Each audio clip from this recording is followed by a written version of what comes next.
It is our honor to hear a few words by Tila Levi, a young leader in the Jewish community in Miami, an Israel advocate, Bagola, and this is our opportunity to say thank you to Falik family for making this event possible, and may Hashem continue to grant you with strength and koach v'chazak v'ematz.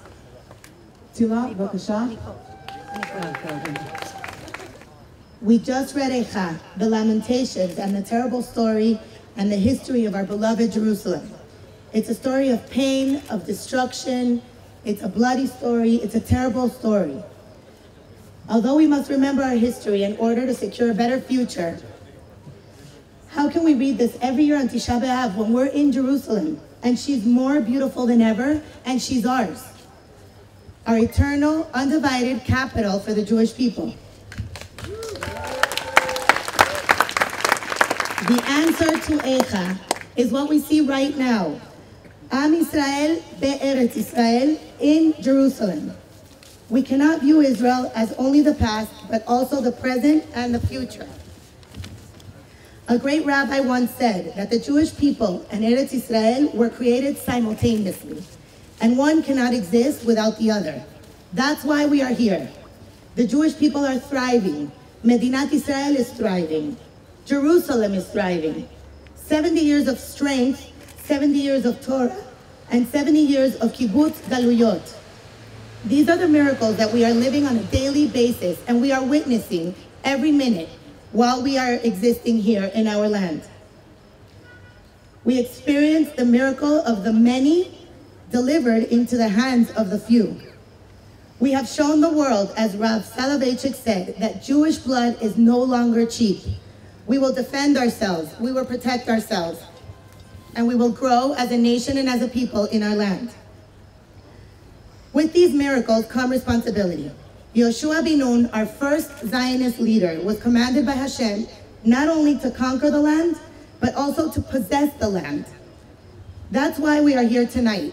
We are marching, and that's why we are still fasting on Tisha BeAv, because the miracle of Tisha BeAv and the celebration that will occur once the prophecy comes true has told us that it one day will be ours. We will not only live here, but we will possess it 100%. We have our land, we love our land, and we take pride in our land. We protect our land, and we internalize our land. We are not there yet, but we almost are.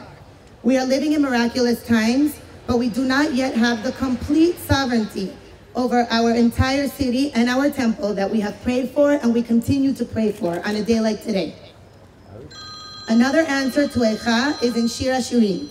We read about all of the wonderful places, the flowers, the trees, the animals of Eretz Yisrael. Let's focus on the beauty, not only the destruction. This describes the beauty and splendor of our holy land. We also say, Kol Dodi Dofek.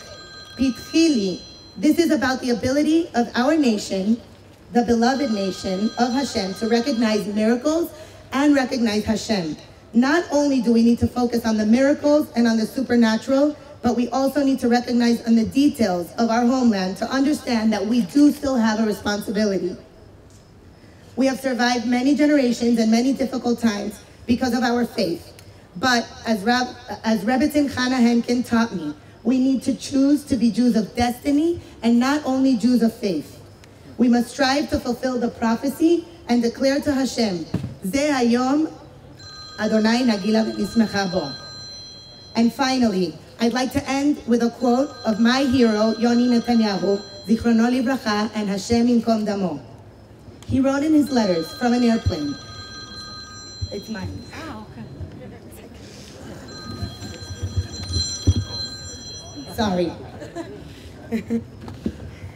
As Yoni said, when I saw the country from the plane, I felt a twinge in my heart. Jerusalem is more beautiful than ever. Perhaps I'm a bit sentimental because I haven't seen her for so long.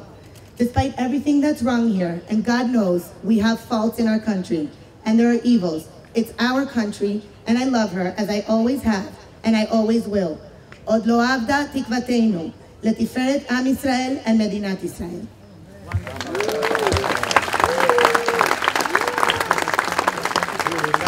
Thank you. you. Thank you to Tila.